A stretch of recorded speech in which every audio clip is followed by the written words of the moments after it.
Assalamu alaikum again. May peace and blessings be upon all of you this evening. My name is Aisha Rahman. I am so very honored and pleased to be here with all of you tonight, celebrating this amazing organization and celebrating all of you who are supporting Noor Family Services. I'm not going to talk too much. You're going to be seeing a lot of me tonight, but I wanted to just begin by telling you a little bit about the organization. Noor Family Services, as I'm sure all of you know, and I want to thank all of you very much for supporting the organization. I want to encourage you all to support the organization more tonight. We have a silent auction going on until about 8:30. We have a lot of amazing speakers. It's just going to be an amazing evening. I'm sure you're already feeling the energy of tonight. I certainly am.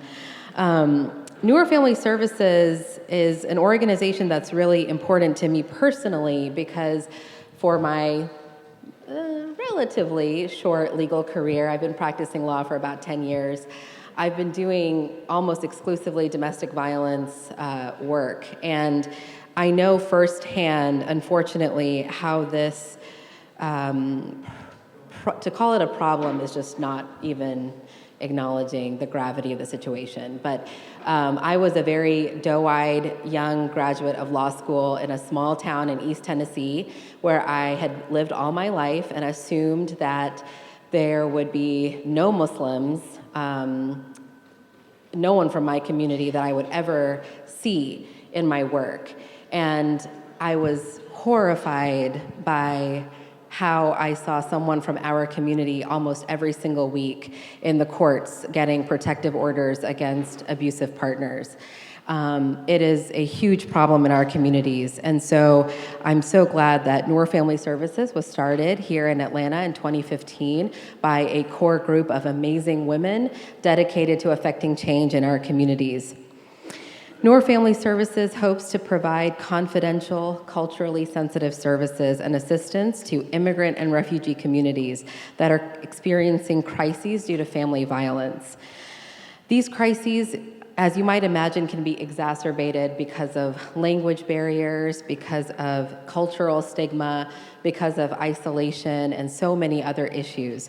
And so NFS is here to provide access. And access to the law particularly and services in general is so very important for our community.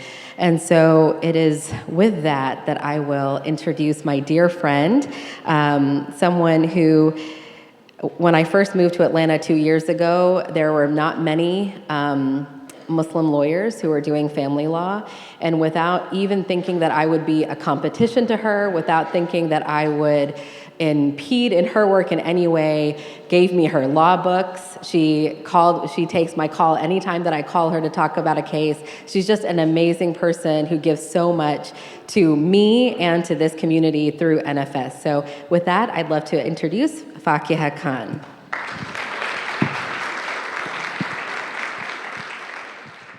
Thank you, everybody. Wow, I'm amazed at the response that we have received from Noor Family Services in the 4 years that we've been operating, and I am touched to see so many people come out tonight. So thank you, and please give yourselves a round of applause for coming tonight. Thank you so much. So if we can start the slideshow. All right, so Noor Family Services really began literally over a cup of coffee between Shama Ibrahim, who is the executive director, and myself. It is a true labor of love, the work that we do. Our philosophy was that we wanted to create an organization that would certainly provide culturally sensitive services, but also do more than that. Because domestic violence isn't something that happens in a vacuum. It's not something that happens one day and then you're over it once you get a protective order. It's something that creates a victim mentality, for lack of a better word. And so we really wanted to create an organization that was all about creating independence, or helping our survivors have independence. And so when we created the organization, we wanted to go out and basically do three different things. One was to provide the crisis response, which is we want to make sure that you're safe, The second is, what do you need to become independent? And the third is, how do we actually change the norms within the community? So that is the educational part of what we do. So since we started in 2015, so the very first year we started, we served a whole 68 clients, which at that time felt like a really big number to us. In 2019, and we're in November now, we've already served 273. So if you can imagine, when we started off, we're thinking 68 is a huge number, and then we're at a point where within a few years, we have tripled our numbers.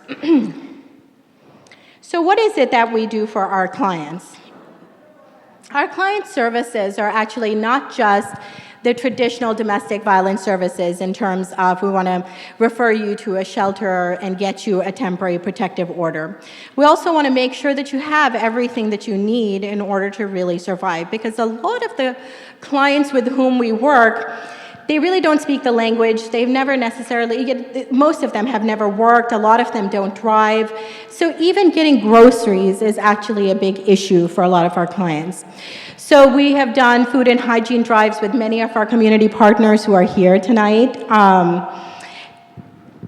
We've also done Eid gifts. So a lot of the clients have children, and just like all children, they want to celebrate in all of the religious and cultural festivities that all children want to do, and often if they're in shelters, they don't get to do that. So our community partners have worked with us to provide Eid gifts. We have done book bags, back-to-school drives, and of course, then we also want to do enrichment programs for our clients. So the enrichment programs, the idea here is that so many of our clients are women, they're moms, and they don't often think about themselves. They don't think about how are we going to get to a place where we feel good about ourselves. So that's really the idea behind the enrichment programs.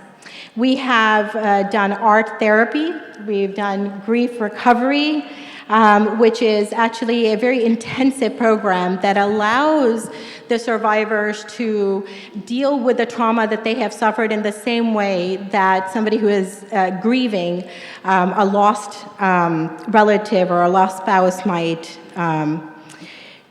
deal with their grief. So because, in fact, you are losing a family, you're losing a family structure, and there is grief involved in that. So we wanted to make sure that we provide all of the services that our clients need in order to be both mentally and physically safe.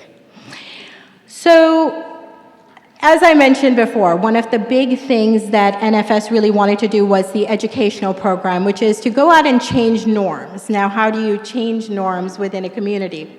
It's by talking about domestic violence, it's about doing educational outreach. So not only do we reach out to victims of domestic violence, we really wanted to make sure that we're reaching out to anybody who may be a potential batterer, to talk about some of the cultural nuances that they may have grown up with, which can actually unknowingly lead to issues of family violence within refugee and immigrant communities. So we've done community outreach in the Somali refugee community, we've done outreach within the Syrian refugee community as well.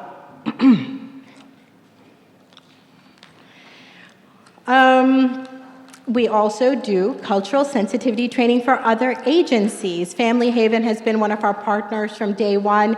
Sarah Kim, raise your hand. She's here from Family Haven. Hi, Sarah. So Sarah Kim represents Family Haven, which is one of our oldest community partners. We also have somebody here from New American Pathways. Tapestry has been a big community sponsor as well. So we do a lot of stuff with other agencies to sort of get them to understand what are some of the nuances that survivors coming from particularly Muslim backgrounds may struggle with. That's where the language comes in. A lot of the religious nuances come in as well. We've also done some presentations with the Georgia Commission on Family Violence. I actually did a training for about, I want to say it was about 120 agency advocates from around the state that came out, and we talked about how to deal with some of the issues that impact immigrant communities specifically, and the sort of underrepresented immigrant community specifically. But of course, there is another aspect to our community outreach. We want to make sure that we don't want to just deal with domestic violence when it happens. I think that's a lot of what agencies end up doing is that's where the crisis management comes in, right? This is where domestic violence has happened. We wanted to get to how do you prevent domestic violence from happening? And the Healthy Families Workshop is a big part of that. So, Brother Nadim Ali, are you here?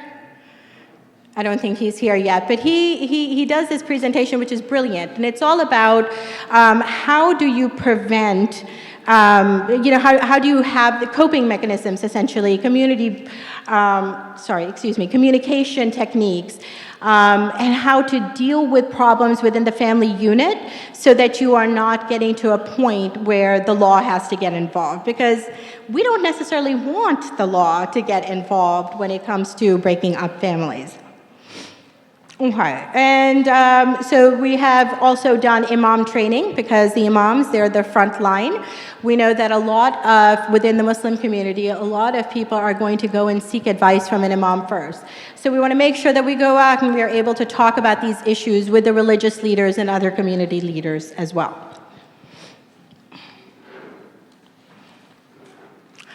And you can see some of our big supporters within the community, again, who are represented in the audience today. And as I sort of end my program, I also want to highlight one of the unique things that we do, which is provide pro bono legal services. Now, a lot of agencies will actually help victims of domestic violence get a temporary protective order, which is, of course, the first step in getting safe. But then there are other issues that come along. For example, how do you deal with child custody? How do you deal with alimony? How do you deal with child support to make sure that the children, victims of domestic violence, are actually getting the support they need to be safe? That's where the legal services come in. And this has been one of the, I would say, the most successful program that we have done is the pro bono legal services. And so we're just going to play a short video right now that gives you a little more insight into what we do. Thank you again.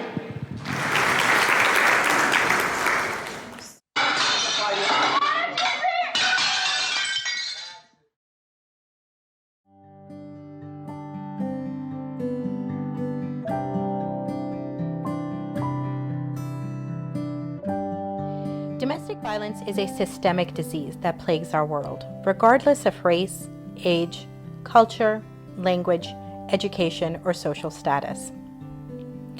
Although we have more and more discussion on the issue of family violence in a broad sense, there are thousands who suffer from violence in the home in actual and proverbial silence.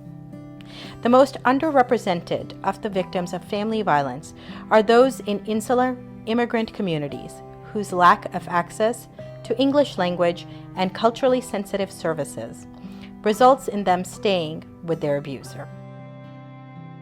It is this very situation that motivated Shama Ibrahim, Executive Director and co-founder of Noor Family Services, to establish an organization dedicated to giving a voice to those voiceless victims. I was a child advocate and domestic violence advocate for many years.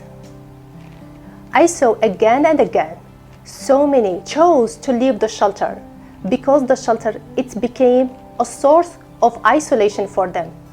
They were frustrated, no one understood their language, much less their culture and religious need.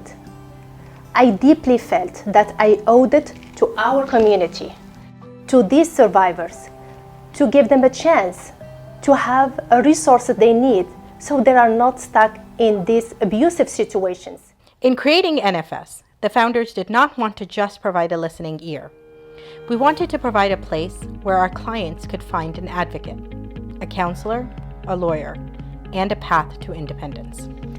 The domestic violence leaves a lot of grief and love, a lot of pain, and a lot of self-doubt on the victims.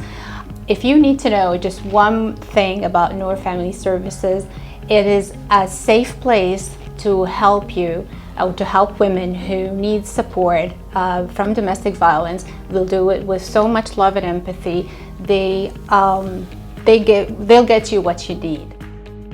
When I left my husband's home, I did not have any legal documents because he kept all of my documents Noor Family Services helped me with my divorce, with my child's custody. I wanted to have his full physical custody, and they helped me with all my immigration paperwork, my green card, my work permit. They helped me with rent money. They helped me with groceries, insurance, car insurance, and gas money. I felt like they were. I could tell them anything. Like I could tell any of my problems or how I was feeling during that day, during that time. My process starts when a client is referred to me as a victim of domestic violence. Then I meet with the client and I talk to them about what kind of situation they're experiencing and where their case is, or if they need to file a case. Yeah, it's challenging for Noor Family Services clients because many have come here recently. There is a language barrier, a cultural barrier with many of them. They don't understand our legal process or what their remedies are, what they can do to help themselves. And it's all very confusing, especially combined with the language barriers. Ever since I came to America, situation went worse, and it came to the point of the abusiveness. Means it came to the point of slapping, bruising, and biting. NFS did financial support to me. I didn't pay for the for mediation, and I didn't pay for the whole of the divorce process. It's important to continue to do what the NFS is doing, because you will find a lot of people who are newly immigrant to the America. They don't know the systems, procedures, lawyers, and how the things go in the new country. As we move into our 4th year providing services and education, we are overwhelmed by the positive support we receive from the community. But the fight is far from over. We receive calls every day, and every day we look to provide our clients with the tools that they need. We cannot thank you enough for your support. To learn more about NFS or to donate, please contact us. Okay.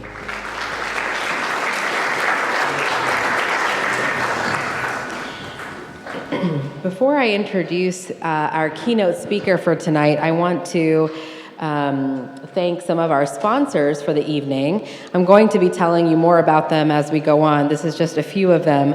I want to thank Opal Hall and Pharaoh's Palace for providing this amazingly beautiful space and hopefully an equally amazing dinner.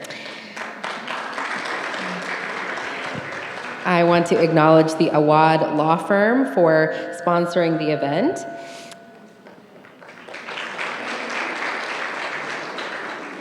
And I'd like to thank MNK for producing this amazing video about Noor Family Services.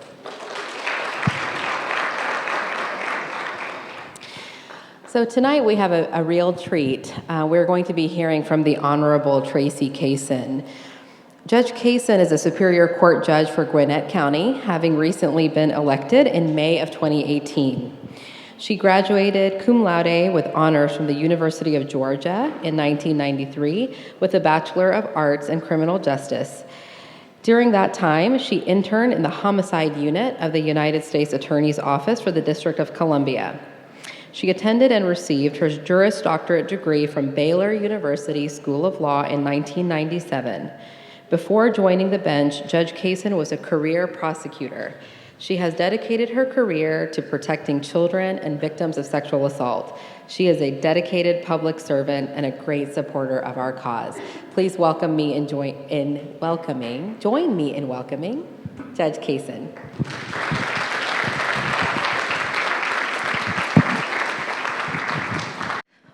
Well, good evening, everyone, and thank you so much for having me. I'm honored to be here and address you.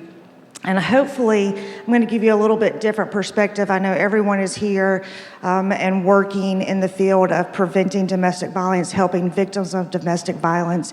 And I know you all know that information because you're involved with this organization.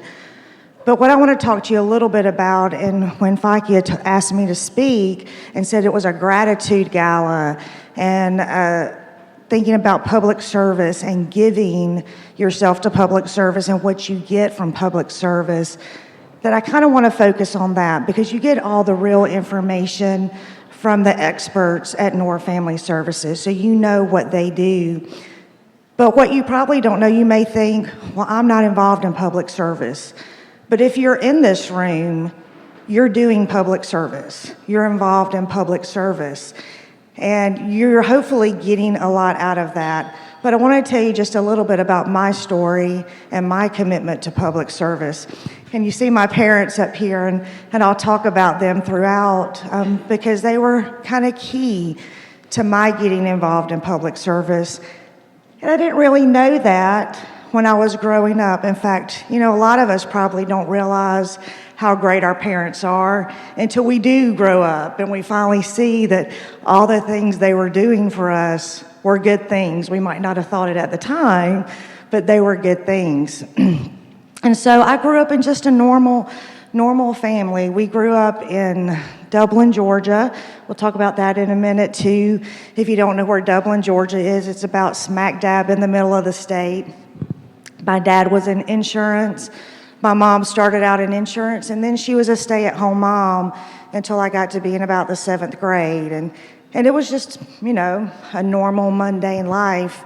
My parents didn't really do anything outstanding. They weren't great scientists or doctors discovering cures for diseases or starting big political movements or creating great big charity organizations. They were just hardworking, middle-class folks taking care of their family and doing what families did. My sister and I, we got part-time jobs when we were able to drive, and we were expected to do that, and we were expected to go to college. That was never an issue. And I didn't really ever realize that not everyone had that not all kids had that support that I just took for granted growing up. I lived in this little bubble and just didn't realize that not everybody had that. Somewhere along the way, when I was in school, I had good teachers, and it just became clear to me that I wanted to be a prosecutor. And for some reason, I knew even early on that I wanted to prosecute those that hurt women and children. I'm very grateful, and speaking, with the theme of gratitude, so grateful that I was fortunate enough not to have a situation in my own family that led to that calling, excuse me, or have a situation in my extended family that led to that calling. But I was called. There was just a reason. There was something that was placed on my heart that's what I knew I was going to do. And so my parents knew I wanted to be a lawyer. They encouraged me to do that. There was never an issue of anything that I wanted to be. There were no limitations placed on me. And again, I was grateful for that. And even though my mother was not educated, it just wasn't an issue. And they supported me in my dream to become a lawyer. And I was thankful and working toward that goal. My husband and I were not blessed to have children. And honestly, God never really placed that on my heart. And again, I think that was all in His plan, because I was able to dedicate my career to protecting those children and then ultimately adults of sexual abuse that were impacted by that. So I worked toward that goal. Excuse me. And I never wavered from wanting to go into public service law. As I was getting close to graduating, my dad, who was the ever practical, just solid planner, he wanted me, and I had student loans. I was thankful to go through college with scholarships and no loans and anything like that, but my parents had done their job with me for college, and so I said, law school's on me. I'm going to get those loans that, unfortunately, we all get strapped with sometimes. But my dad was like, go to work for the company that defends State Farm. That's who my parents worked with. You can make a lot more money. You can probably pay off those student loans much more quickly. And as tempting as that was, I knew it wasn't my heart. It wasn't my calling. And I knew as a young, brand new lawyer, if I went to work for that company and made that better salary than a public servant salary, the chances of me going back and maybe fulfilling my dream were not going to be that great. I just knew that about me. I'd like to say that I would have been bigger and better than that, but I knew. And so, thank you so much. And so I didn't go to work for them. And I'm going to take a quick sip. I'll do this.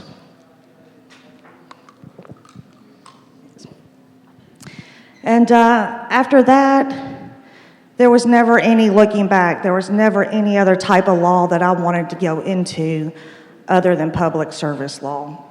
And so as I began my career, I started to see the horrors that you know about, that we've talked about, the horrors that thankfully I never had to experience. And it made me even more grateful, to realize the parents that I had and the upbringing that I had. And again, as a child, you just don't realize that until you finally grow up and see some of that. And so I was just so grateful that I was able to be surrounded by my parents who sheltered me in that love. And so I started my career in Dublin, Georgia, as my bio says, which is where I grew up. And again, Dublin, Georgia, smack dab in the middle of the state, somewhat rural, and somewhat influenced by the Good Old Boy Network, as you can well probably imagine. And don't get me wrong, there are fantastic people in Dublin, Georgia, and in every part of this state, and in every part of this country. But as has been alluded to, sometimes there are cultural things that get in the way, and that's with every culture. It's with every different aspect of the community. And so this is 1997. There were no female ADAs, prosecutors in Dublin. And here I come, who's never been told that I, as a woman, am any less or can do anything less. And so, of course, they give me all the child molestation and domestic violence cases. But, they're not prosecuting them the way they should be. The community's not responding the way they should be. And so what we started doing is getting the Domestic Violence Task Force started. We got a women's shelter built, and I'll say we, it's the broader community of let's try to get together and make a difference. We got a sexual assault response team formed. We got sexual assault nurse examiners certified so that victims would be treated with dignity and respect and would receive justice throughout the system. And it wasn't easy. Everybody thinks here's this young upstart, little chickie coming in, trying to change the way we do things. But it had to be done. And it wasn't easy. And you know what? I didn't get paid a lot. I was in middle Georgia, but it was better. I got much better than a salary. I got the fact that I was helping people, that knowing when we could take the prosecution away from the defendant, when you didn't rely on just the victim's testimony, when we could make sure that we were protecting a child that had been molested. That was what I got back from public service. And that's a direct receipt of that, but I'm going to talk a little bit about the indirect as well. But of course, as you might, imagine, here I was a young, single lady, and even though maybe I didn't desire to have children, and there were some issues about that, didn't mean I didn't want, to find a mate, to find a partner, and so I wanted to come to Gwinnett. I wanted to come to the big city. And in the prosecution world, Gwinnett was always known to have the best DA's office in the state, to have the best district attorney in the state. It was just known. And Gwinnett didn't advertise. That's how good Gwinnett County DA's office was. So when I was approached to come and interview, of course, I jumped at the chance. I knew that Gwinnett had a child protection team, and I wanted to be on it. Thankfully, I was given that opportunity and given the offer to come up.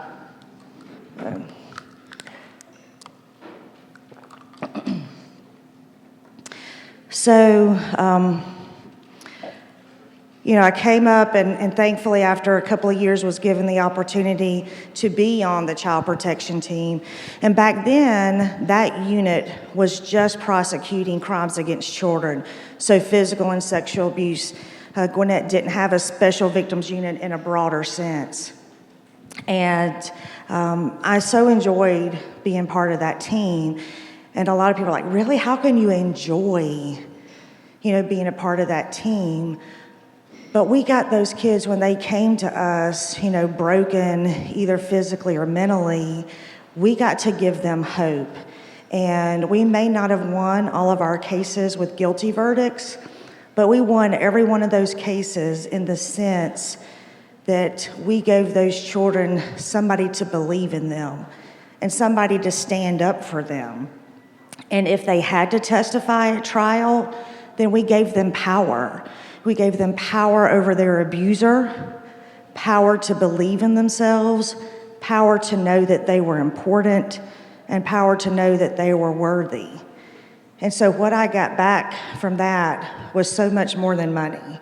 It was knowing that we were giving those kids help and hope. And I wouldn't trade that for the world. Unfortunately, we had some things going on. The budget crisis started to hit. The economy started to kind of go south. And the DA's office had to disband the child protection team. But the moment that happened, I was determined that we were going to get a special victims unit or a child protection team started back in Gwinnett County.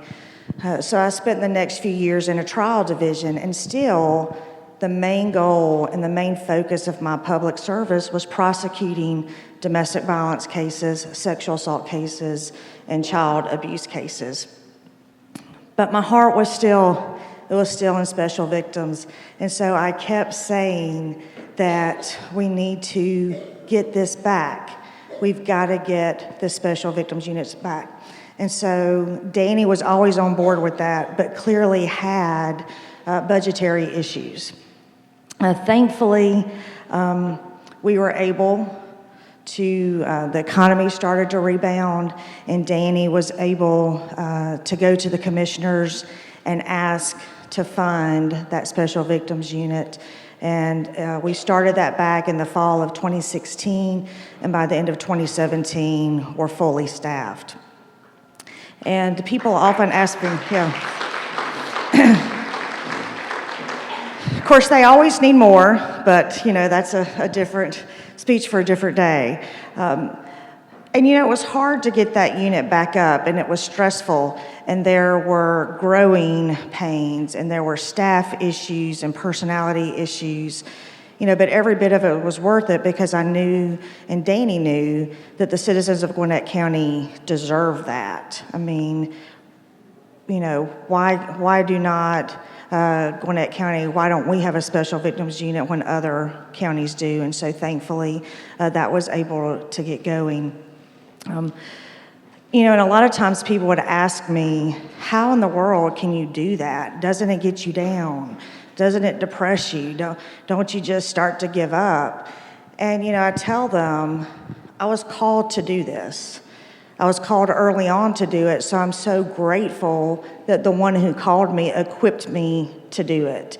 And it doesn't mean that it doesn't get to you, and there are some mornings or some days that you want to hide in the corner of your office because of the horror that you've seen, but you get so much more back when you have that kid come and hug you and say thank you. And it's not all the cases that we won. When you have a victim that sends you a card and says, even though I know we didn't get the result we wanted, I thank you for believing in me and fighting for me, then that's what public service is all about, right? That's why we do this. That's why we're fighting the good fight and the hard fight. And we may not always win, or we may not win publicly, but we win every time we fight. Just to fight is to win in this world, really. But I knew, and even after 21 years of doing that type of public service, that there was still a greater calling, there was still a greater public service that I could do, and I wanted to have a broader impact in my service and in my community. And so I made the decision to run for judge so that I could have that broader impact. Because right now, you know, when I was in the DA's office, I was just impacting those victims of crime. But as a Superior Court judge, as you may well know, not only do we deal with all felony criminal cases, we deal with all family law cases, divorces, custody, child support, things like that, as well as civil cases that deal with business disputes or contract disputes. And I wanted to be able to continue to impact more people. As you can imagine, it was a bit of a transition. You know, here I was, this lawyer that had only ever done criminal law in my career, had never done any kind of domestic work. And, you know, the last time I thought about any type of contract stuff was law school. But thankfully, I have a great staff that assists me. And it really is confirming to me that I'm being a judge is what I thought it was going to be, which is continued community service. I've had some people ask me, well, what are the most impactful cases or the important cases that you've had so far? And the two that I always say surprise people, because they're not sexy, they're not big news, front page WSB cases, but they're important cases to the people that they impact. And one of those was a condemnation case where the county had come and taken some land of this elderly woman, and it appeared to be like a tree-lined portion of her land. And that area of the land protected her property and a shed that she had on her property from the rest of the neighborhood. And since that land had been taken, those trees had apparently been cut down, so her shed was getting broken into. Well, the mortgage company was entitled to the condemnation money by law, but this woman came in representing herself and said, I really just want like $6,000 to build a fence. That's really all I want. And so I asked the attorney representing the mortgage company, like, can y'all maybe step outside and talk and reach an agreement? She's like, well, I think we should probably be able to do that. And thankfully they did, and we signed a consent order for this woman to get her $6,000 so she could build her fence. Now, there's nothing at all sexy about that. There's nothing, really even interesting in the law about it. But it meant everything to her, and it was key to her and her sense of safety in her home. I'm like, that's what being a judge is about. That's what being a public servant is about. And then the other case that stands out, and again, I've only been doing this 11 months, so I'm still very new and still have a lot to see and a lot to learn. But there was a situation which was a modification of custody. A father had come in to ask to change custody. And we had the hearing and we heard it out, and custody didn't need to be changed. But he did need more time with his child. And he needed more time to be able to be a father to his son. And so I denied his motion to change custody, but I explained to him and his son what my rationale was and what we were doing. And I was asking at the end of the hearing, do you have any questions or concerns about the court's order? And he said, no, you didn't give me what I asked for, but you listened, and I'm okay with what you've done. And I'm like, that's what being a judge is about. That's what being a public servant is about. That's what the court system is about, is giving people and citizens a voice to be heard.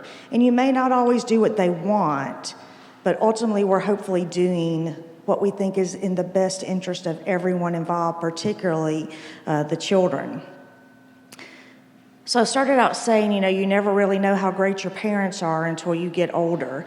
And what my career has shown me, as I said earlier, is that not only was I so fortunate not to have to suffer the horrors that so many children do and not have to witness, unfortunately, domestic violence that so many people experience. I was so fortunate not to have to do that. But I never really realized what it seemed like my parents were doing. I grew up thinking they were, just these normal, mundane, maybe even really dull parents that never did anything spectacular. But really what they were doing is laying my foundation for my career and my dedication to public service.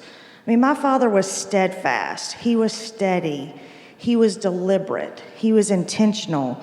If he said he was going to do something, he did it. He taught me commitment, integrity. He taught me to respect honesty and the truth. Now, did he sit me down and have a conversation about that? No. He did that in his day-to-day living and in his example and in just how he treated my mom and how he treated my sister and myself and how he treated, his friends and his coworkers. I remember one night he received a phone call from probably a claimant or somebody that he had to deal with at work, and that individual was clearly not happy with my father and making it very known loudly on the phone, and I'm sure using language that it would not be appropriate. And my father didn't get upset. He didn't yell back at the individual. He said, "Sir, I'm not going to listen to that type of language. I don't deserve it. I will talk to you later at the office." And hung up the phone. He didn't overreact, and it taught me, and I didn't even realize it at the time, to how to deal with people and to how to deal with strife and conflict. And my mom, they're so sweet, both of them unfortunately have passed. My mom was always volunteering at the church. She was always behind the scenes, doing the hard work. She was never up front with the recognition. She was not one for getting a pat on the back or getting any type of recognition, and she didn't do it for that. She just did it because she knew somebody needed to be helped, and her reward was knowing that she was helping somebody.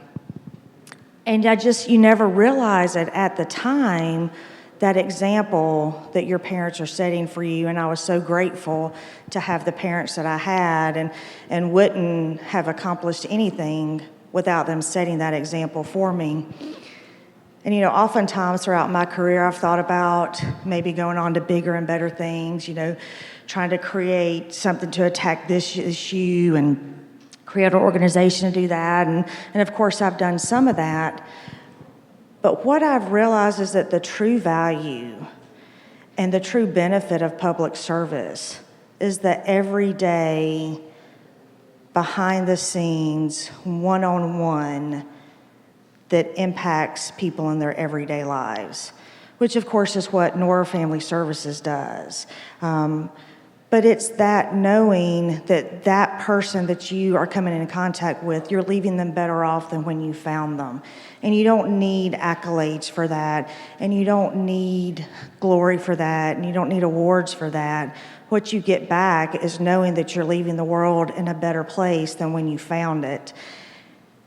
And I never really realized what an impact that example that my parents gave me had on me until I saw, things in my career, and I saw that I would do things that I later attributed to the example that my parents gave me. And I'm so grateful that my time in public service, of course, has not only benefited people, but has benefited me in learning that and recognizing that about my sweet, sweet parents and what they gave to me. And, I think I told them before they passed, I know I did when I first started my career, "Oh, thank you," because I never realized how great I had it. I don't think I told them. I know I didn't tell them often enough. We never tell them often enough, right? But the thing about public service, and then I'm going to sit down because I think I'm getting close to time, is, giving yourself to public service. Of course, you're not only going to get that reward of helping that person that you're helping, but you're going to get far greater reward in knowing and maybe recognizing, as I did, the full impact of the great people that I had in my life, and having that knowledge again, or having it for the first time, is almost even better than anything that I ever could have done. So keep fighting the fight. Keep doing the little things. Keep working behind the scenes. And of course, stand up and shout in front of the scenes to get other people to join the fight and to work behind the scenes. I can't thank you enough for being here, for inviting me to be here. It has been a true honor, and thank you so much.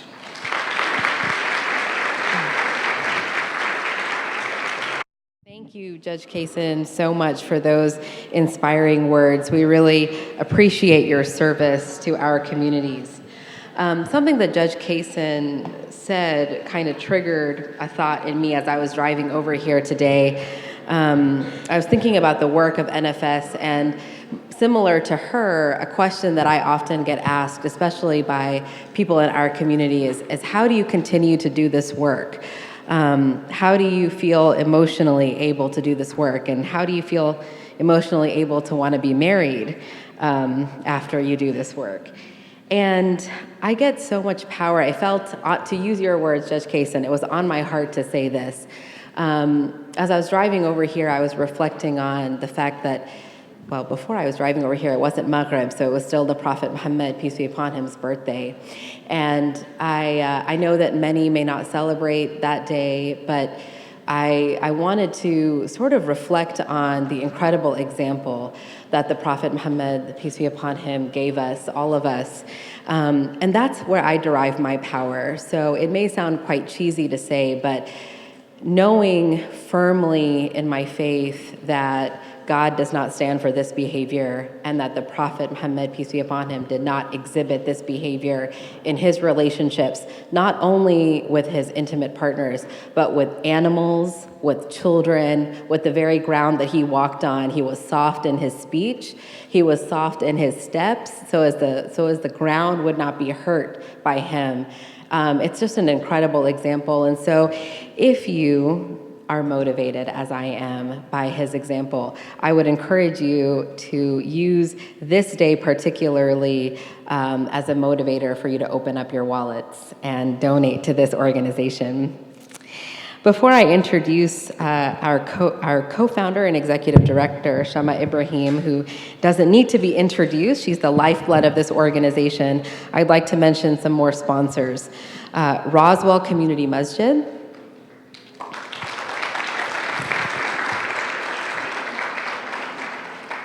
Gwinnett Islamic Circle, Hamza Masjid, the El Khalil Law Firm, and Cuck Baxter. And with that, I will introduce Shama Ibrahim.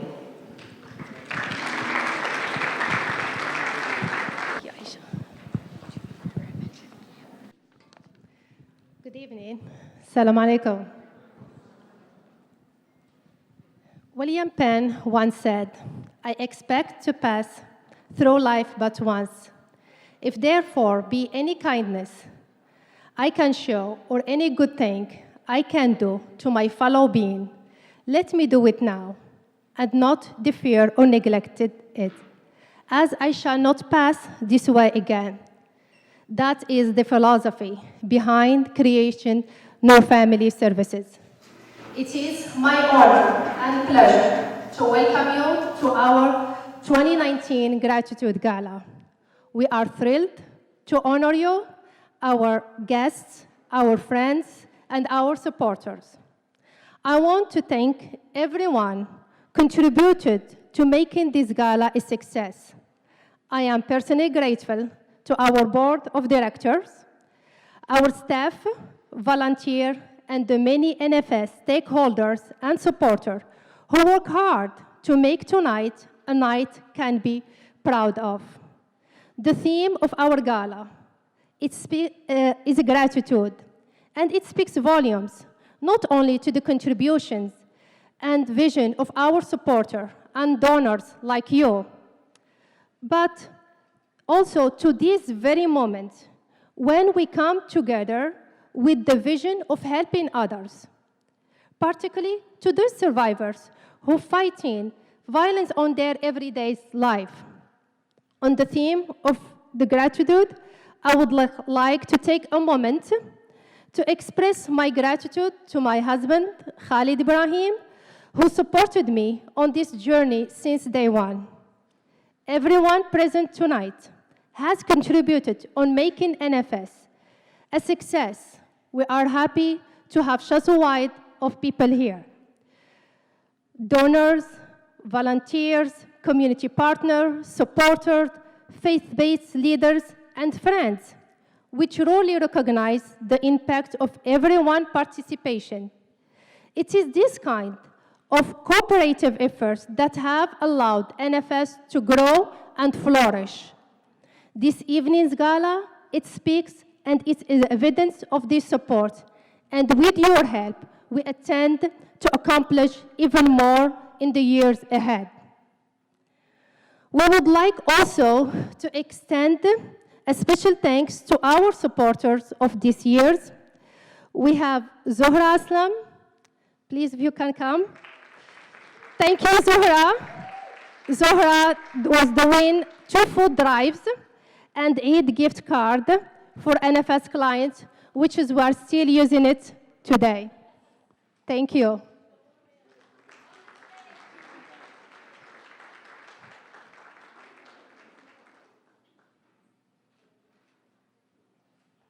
Also, we have Omnia Abdel Gawad, who conducted 8 weeks of life coaching training to NFS clients, and they were so grateful for it. Thank you, Omnia.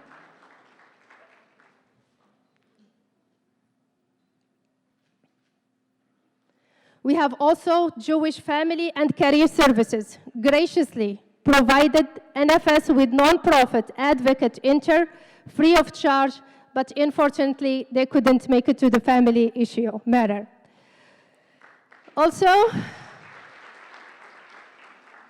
we have Arouj Zaidi conducted the hygiene for NFS clients. Thank you, Arouj.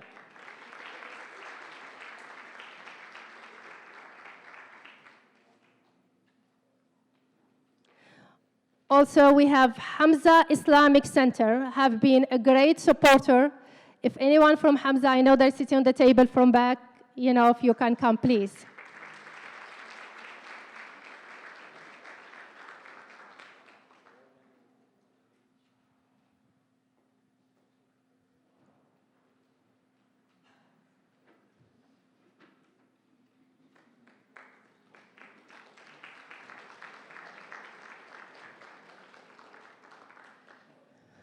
You're welcome. Also, we have Islamic Center Noor, and they did a food drive for NFS and hygiene supplies. And we have Nirha Muziek, who is also intern with the NFS. Nirha, if you can come, please.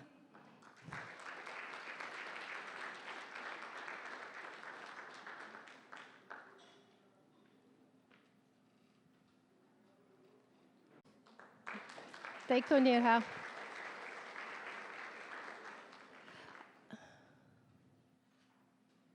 I would like also to mention Islamic Relief USA is being like a great help and supporter for NFS. Also, we would like to extend a special thanks to Roswell Community Masjid for being like a long-term helping NFS since day one.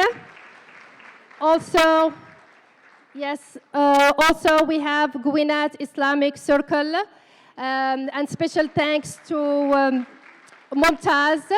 Unfortunately, she's not here. She did a food drive for NFS during the month of Ramadan, and also she got us a gift card for halal meat. That's what we use for the client. Thank you, Gwinat Islamic Circle. And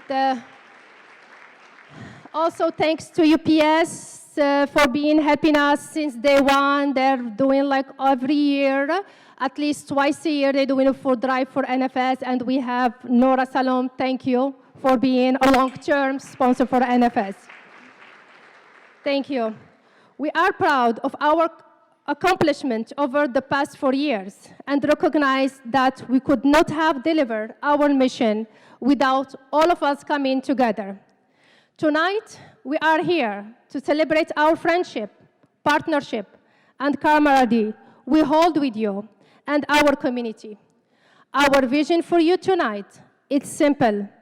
Dream big, dig deep, and think about what future can and will you hold for NFS with your support. I would also like to recognize a special guest who is a family friend, the state representative from Johns Creek, Angelica Couch. Thank you. Dear supporters and friends, we look forward to your continued support and partnership in helping NFS continue to thrive and grow. We appreciate your donations and look forward to future collaborations with you. I hope you will have an enjoyable evening. Thank you so much for coming and for supporting us.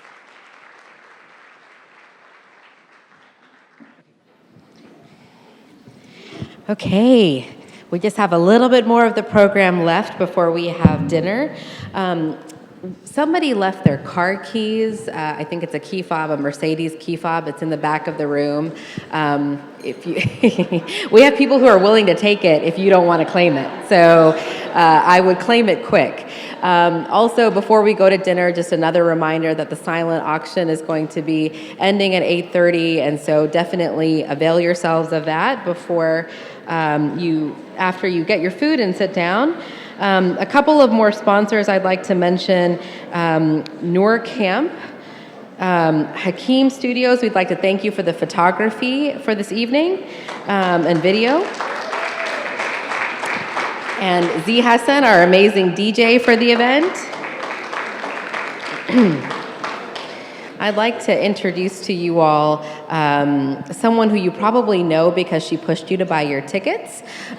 We know her as our fearless leader, a tireless worker, the chairperson of our board, Zareen Hassan.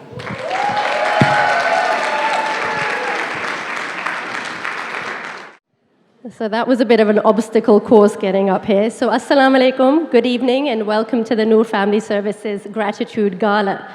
I'm Zareen Hassan, the chair of the board for Noor Family Services. So while I look along this sea of faces, I'm feeling a wee bit nervous, but then I see my happy people in the middle. So what I admire most about people is courage. It's a virtue I see in abundance in this community. We all have the courage to stand up against domestic abuse, whether it's by attending an event, by volunteering and donating time, or providing resources, or contributing precious, hard-earned dollars, your moolah. At NFS, we've taken notice. As an organization, we will never waver from our intent in servicing victims of domestic abuse. I view your attendance here as acknowledgement of how important this cause is to you all. When we put trust in people, people feel empowered, and people flourish. Noor Family Services does just that. We equip the victims of domestic abuse to rise and succeed. Our fabulous ED, Shama Ibrahim, and our outstanding team continue to amaze us with their continuous ability to make an impactful life change to so many. Take a stand, NFS staff. Zakia, I see you're all in the back. Anyone that has volunteered with your purple scarves on, ladies and gentlemen, you are NFS. Stand up. I think they're a wee bit shy. Ladies in purple and gentlemen in purple, take a stand. There we go. We are NFS. This last year, Noor Family Services, where I serve with this amazing board of team members, engaged in multiple events and collaborative ventures. You may have noticed some of the pictures that were playing on the projector as you entered. Board members, I'm going to ask you to join me here because I'm a wee bit lonely. Don't be shy. We need entertainment up here. We need to wake the crowd up. Let's go. So, we began the year with art therapy, and that was some of the pictures that you may have seen. So these were for our client families. So many of them suffer in silence, and we needed to give them a little bit of a change. So some of the art projects that we did were spearheaded by Afreen Afu. Oh, Gundameri, where are you? There you are, Gundameri. Lubna Shamsi, Fawzia Raza, and Teresa Aboud. The client families, while working with us, shared a lot of their experiences, and it was very heartwarming. This initiative then led to our first ever art gallery walk. I know a number of you came to that. And we had so many things from the art therapy session that was sold. The monies that we earned from the items sold were given to the family so that they could buy shoes, items, clothing, any item that they needed. We've got an incredible amount of talent and heart in our community, but it was particularly evident in the artists that we work with. They partnered with us so they could showcase not only their skills, but showed solidarity with us against domestic abuse. I would draw you a picture showing my affection, but I'm scared of the critique, so I'm sorry, artists, you don't get anything. Our attendees battled the wind and the rain to make it to us, and we couldn't have been more excited.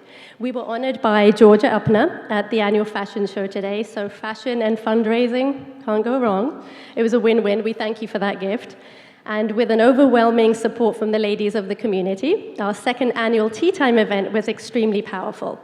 We had songwriters and poets empower the younger people, and we were able to make tears of joy and gasps of reality. We had Raima Medlock, Razia Basil, and Dania Ibrahim. Mama Ibrahim is here somewhere.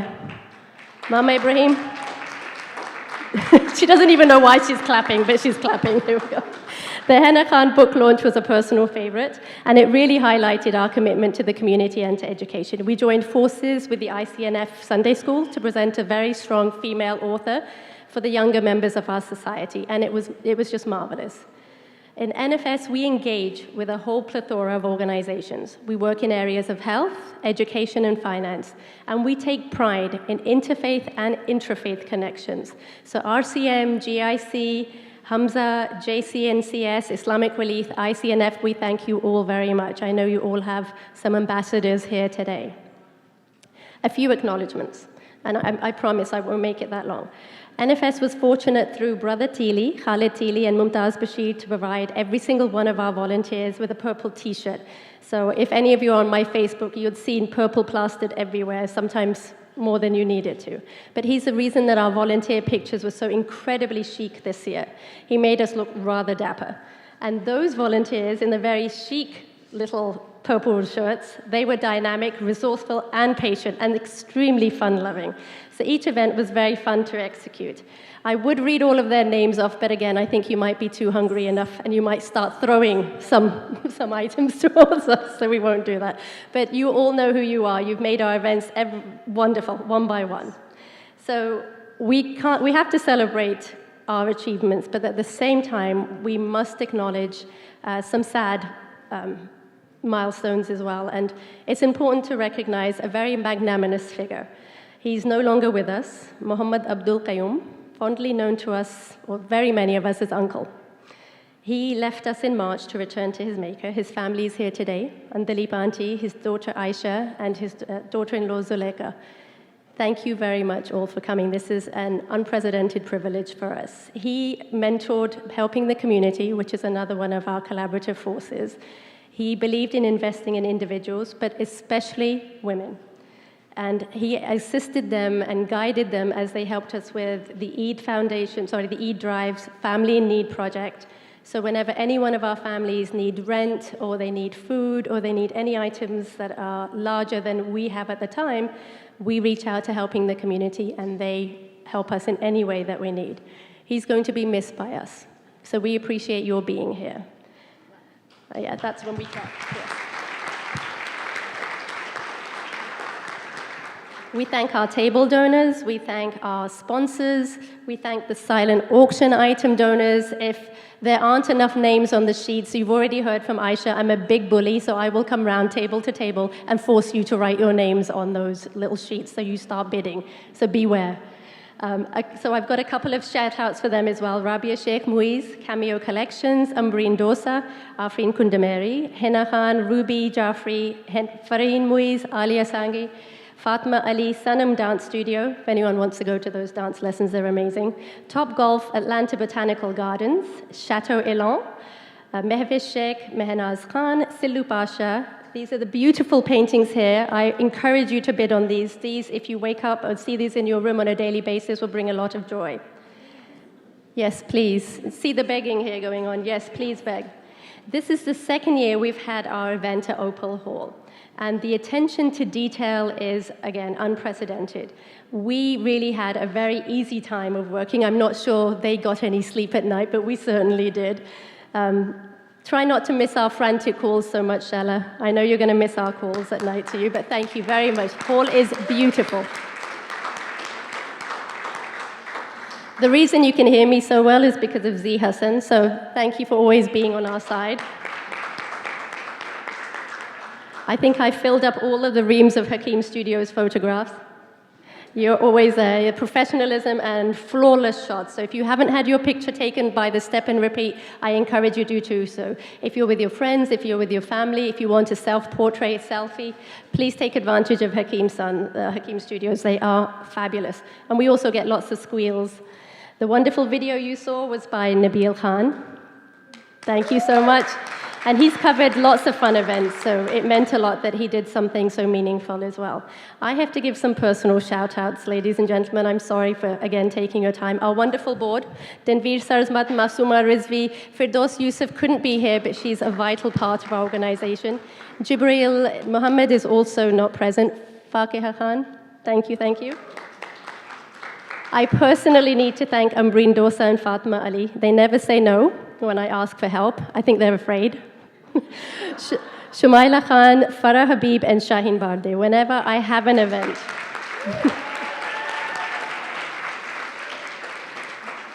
And how do I top that? I mean, right? These women of substance rally around to draw up the crowd. I could be holding a Tupperware party, and these women would drum up a 50 crowd of trusted friends. By the way, those same friends, watch out for that Tupperware party. It's coming up. I have to acknowledge my husband, Asghar Hassan, who was instrumental in making those mocktails. I think you're all a bit merrier because of them. Helping the community table certainly enjoyed those last year. I hope you enjoyed those this year too. I hope they lived up to the reputation, ladies. I must thank the imams of the community and obviously the families as well. Anyone that, of course, had volunteered, and I had a whole setup crew here earlier this morning. Ladies and parents, to all of your children that came, we thank you. And if you came, thank you very much as well. I've got to thank all of our families, right? I think they considered relocation quite a few times during our road to getting here. But we cut them off, cut the credit card systems off, didn't we? The abundance of thanks to you families. Shout out to you all. NFS is very humbled by your outpour, but please don't stop here. Silent auction is going to be open till about 8:30. Bids are open for every single one of those items. So please, please, please be as generous as you can. Let's work to make this society one that you want to live in, one that you want to raise your children in and see a future. It's my earnest hope that we in Atlanta can be a model city committed to stamping out domestic abuse forever. Thank you all very, very much for being here.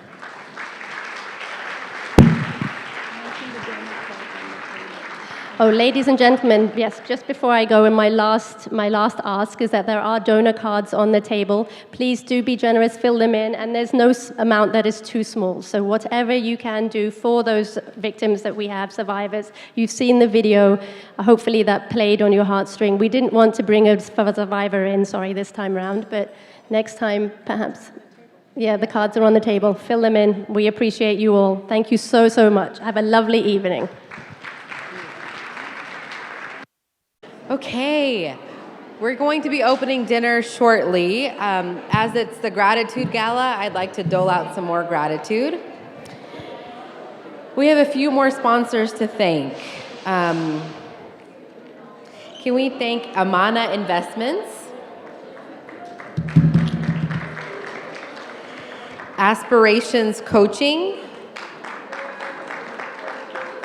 UNM Family Eye Care,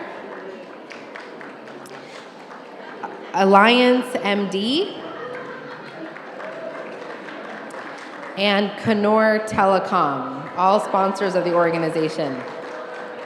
I see that some of you have already gotten up and decided to mingle, so please do. We'll let you know when dinner is open. Again, check out the silent auction, check out the photography in the back, and we'll be back before you shortly.